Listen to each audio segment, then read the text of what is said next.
इस बीच कोलकाता केस को लेकर आरजीकर अस्पताल के पूर्व प्रिंसिपल संदीप घोष पर सीबीआई का शिकंजा कसता जा रहा है। कल पॉलीग्राफ टेस्ट के बाद आज सीबीआई की टीम अस्पताल में भ्रष्टाचार के आरोपों की जांच को लेकर एक्टिव दिखाई दी।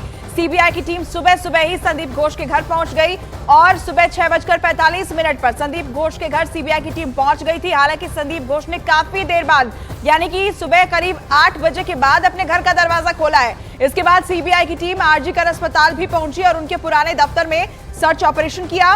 कई और ठिकानों पर भी अलग अलग जो इस मामले से जुड़े हुए लोग हैं, अस्पताल से जुड़े हुए लोग हैं, उनके यहां भी सीबीआई का एक्शन देखने को मिला। लेकिन बड़ी जानकारी आपको दे दें कि सुबह 6:45 पर टीम पहुंच गई थी, लेकिन दरवाजा खोला गया 8 बजे के बाद। ये भ्रष्टाचार का मामला जिसे लेकर कल सीबीआई ने केस दर्ज किया था संदीप घोष के खिलाफ। वित्तीय अनियमितता के आरोप लगे हैं आरजीकर अस्पताल पर और उसे लेकर यह केस दर्ज किया गया था।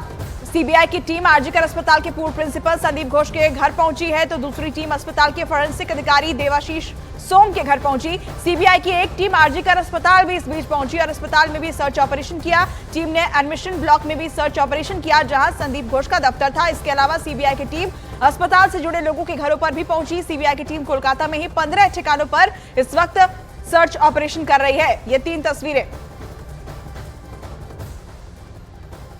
न्यूज़ 18 इंडिया के हमारे सहयोगी आनंद जुड़ गए हैं, हम सीधे उनका रुख करेंगे। आनंद, आपकी मौजूदगी इस वक्त संदीप घोष के घर के बाहर है, वहां से क्या अपडेट है? क्या सीबीआई की टीम अभी वहां अंदर मौजूद है? जी देखिए पूजा, लगातार सीबीआई की जो एंटी करप्शन की जो टीम है वो लगातार संदीप घोष के घर में लगातार सर्च ऑपरेशन कर रही है, उनसे पूछताछ भी जो है वो कर रही है। कल ही सीबीआई ने भ्रष्टाचार का जो मामला है वो दर्ज किया था और उसके बाद कल संदीप घोष हैं उनका पॉलीग्राफ टेस्ट भी, और संदीप घोष के घर ही अभी आप देख सकते हैं लगातार जो सीबीआई की टीम है वो यहाँ पर मौजूद है। एक और जानकारी बता दें कि जो यहाँ की प्रेसिडेंसी जेल है वहाँ पर जो संजय रॉय है उसका पॉलीग्राफ टेस्ट करने के लिए भी सीबीआई के अधिकारी पहुँच गए हैं और कुछ देर के बाद जो संजय रॉय है उसका जेल के अंदर पॉलीग्राफ टेस्ट शुरू होगा। तो संदीप घोष का ये घर है और यहाँ पर लगातार की सीबीआई के जो अधिकारी हैं वो यहाँ पर मौजूद हैं। इसके अलावा 15 और ऐसी लोकेशन है कोलकाता की, जिसमें हावड़ा की भी कुछ लोकेशन हैं, वहाँ पर भी सीबीआई की टीम लगातार जो है वो सर्च ऑपरेशन कर रही है। इसके अलावा जो आरजीकर मेडिकल कॉलेज है वहाँ के एडमिन ब्लॉक में भी सीबीआई की टीम पहुंची हुई है और वहाँ पर भी लगातार जो है वो जांच पड़ताल की जा रही है। तो जो संदीप घोष है वो अब चौतरफा घिरते हुए नजर आ रहे हैं, क्योंकि एक तरफ रेप और जो मर्डर का मामला है उस पूरे मामले की इन्वेस्टिगेशन में भी संदीप घोष जो है उन्हें क्लीन चिट नहीं मिली है। उनसे अब तक 8 बार सीबीआई पूछताछ कर चुकी है। कल उनका पॉलीग्राफ टेस्ट भी हुआ और करीबन 10 घंटे तक वो सीबीआई दफ्तर के अंदर मौजूद थे और आज सुबह ही करीबन 6:45 के आसपास जो ये घर है संदीप घोष का पूर्व प्रिंसिपल का, यहाँ पर सीबीआई की टीम मौजूद है। इसके अलावा पूजा एक फॉरेंसिक अधिकारी है जो बेहद करीबी बताए जाते हैं संदीप घोष के, उनके घर भी जो सीबीआई की टीम है वो लगातार यहाँ पर सर्च ऑपरेशन कर रही है। तो ये देर शाम तक सर्च ऑपरेशन चलेगा और उसके बाद सीबीआई की तरफ से कुछ ऑफिशियली इस पूरे मामले को लेकर एक ब्रीफिंग नोट जो है वो सामने आने की संभावना जताई जा रही है कि क्या कुछ बरामदगी हुई है, किस तरह के इलेक्ट्रॉनिक गैजेट जो है वो बरामद किए गए हैं। ठीक है आनंद, मैं लौटूंगी आपके पास। तो ये बड़ी जानकारी लगातार सामने आ रही है। सीबीआई का शिकंजा न केवल संदीप घोष पर बल्कि और भी उसके जो करीबी हैं, जो अस्पताल से जुड़े हुए लोग हैं, उन पर भी कसता हुआ दिखाई दे रहा है। और कल पॉलीग्राफ टेस्ट हुआ था संदीप घोष का, भ्रष्टाचार का मामला दर्ज हुआ है। डॉक्टर रेप और मर्डर केस को लेकर पहले ही कई घंटों की पूछताछ हो चुकी है, लेकिन जिस तरीके से सवाल जवाब किए गए हैं, जो जवाब दिए गए हैं, उससे टीम जो है सीबीआई की वो संतुष्ट नहीं है और इस वक्त संदीप घोष पर सीबीआई का शिकंजा कसा हुआ है।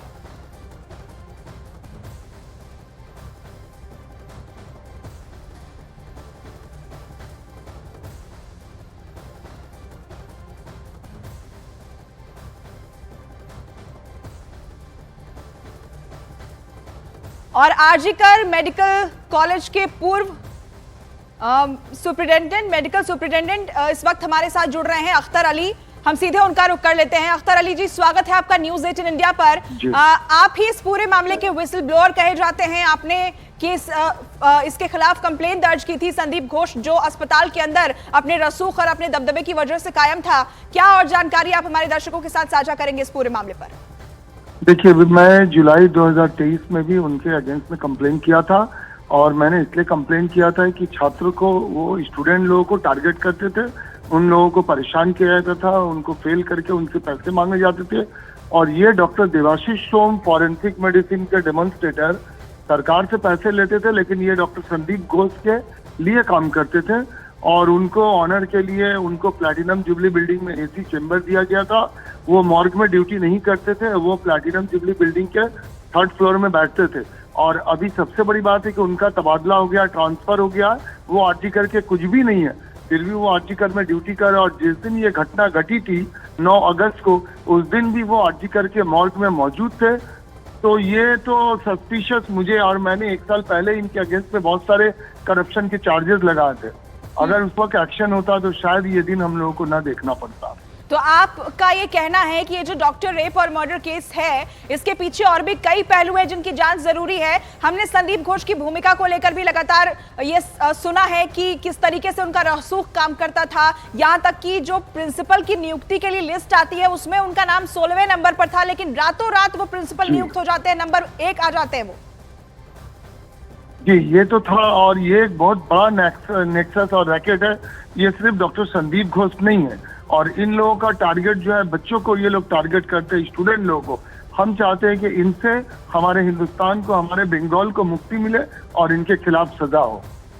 अख्तर अली जी, इसके पीछे कई कॉन्स्पिरेसी थ्योरीज भी सामने आ रही है। हालांकि अभी पूरी मामले की जांच जो है वो सीबीआई कर रही है और हम उम्मीद करते हैं कि जो सच्चाई होगी वहां से सामने आएगी। लेकिन आप क्या मानते हैं कि ये जो रेप मर्डर केस हुआ है आरजीकर अस्पताल के अंदर, उसके पीछे कोई साजिश है क्या? कोई भंडाफोड़ क्या वो पीड़िता जो है वो करने वाली थी? कुछ ऐसा हो सकता है क्या? एक देश की हाईएस्ट इन्वेस्टिगेटिंग अथॉरिटी है और वो इनकी इन्वेस्टिगेशन कर रही है, तो अभी मैं कुछ बोल नहीं पा रहा हूँ। लेकिन हो सकता है कि कुछ ऐसा राज हो, क्योंकि मैं भी जब आवाज उठाया था तो मुझे भी तरह तरह से टॉर्चर किया गया। मैंने पुलिस की भी कंप्लेंट की, मुझे धमकियां आती थी, जान से मारने की धमकियां, मेरे परिवार को फोन आता था।